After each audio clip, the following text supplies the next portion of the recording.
Okay, gentlemen, we were learning the laws of Bishul Akum. It's forbidden to eat any food that a non-Jew cooked, even if the utensils are 100% kosher, even if he cooks it in your house.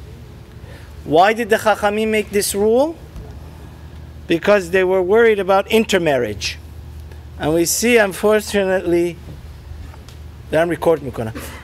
We see, unfortunately, that there's a terrible amount of intermarriage. Rabbi Yaakov Hillel, one of the greatest rabbis of our generation, said, this is worse than the Holocaust. It's worse than the destruction of the Bet HaMikdash.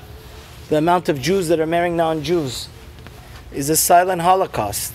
And one of the reasons is because people were not careful in this law. So, Kelomar, they didn't want the Jews to be best friends and buddy-buddy with the non-Jews and eat in their house. There's a second reason why we're not allowed to have any food that's cooked by a non-Jew. This is, by the way, why all the restaurants have a mashkiach. The second reason is because if you are always eating together with a non-Jew, you may eventually eat something that's not kosher. The next halacha is that this law only applies by certain foods. Any food that is able to be eaten raw, like grilled zucchini or eggplant. A non-Jew is allowed to grill eggplant is not a good example. Eggplant is inedible raw, but like for example, onions or tomatoes, things like that. Why? Because the reason is only something that the non-Jew is making edible to you is going to cause you to love him and become his friend. But if you could have eaten the tomato raw anyways, it doesn't cause that you become his buddy-buddy.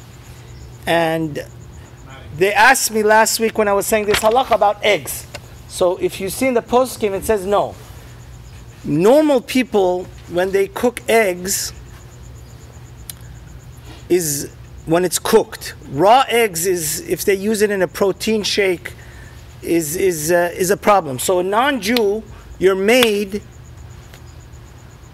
or if you go to your best friend's house and he bought a brand new pan, and if your friend is a non-Jew, even if the utensil is kosher, he's making it at your house, which you know the ingredients are kosher, still there's a problem for him to scramble eggs for you. The second condition is the second condition for in order to something be non-forbidden for a non-Jew to cook for you is that food has to be so important that it has to be fit to be served on the kings of the table of the kings. The Kaf HaChaim says, of course, nowadays, unfortunately, we don't have kings anymore. We have a lot of anarchy, but it means on the table of the mayor or the governor or somebody important. For this reason, Rabbi Heinemann says donuts doesn't have a problem of Bishul Akum, because if the president has a presidential breakfast, he's not going to serve donuts there. So anything that liftan, hakavana mashechol, anything that you eat with bread as a dip and such, if it's such a low class food that it's not to be served on the thing, then a non-Jew could cook it. There's no problem of Bishul Akum.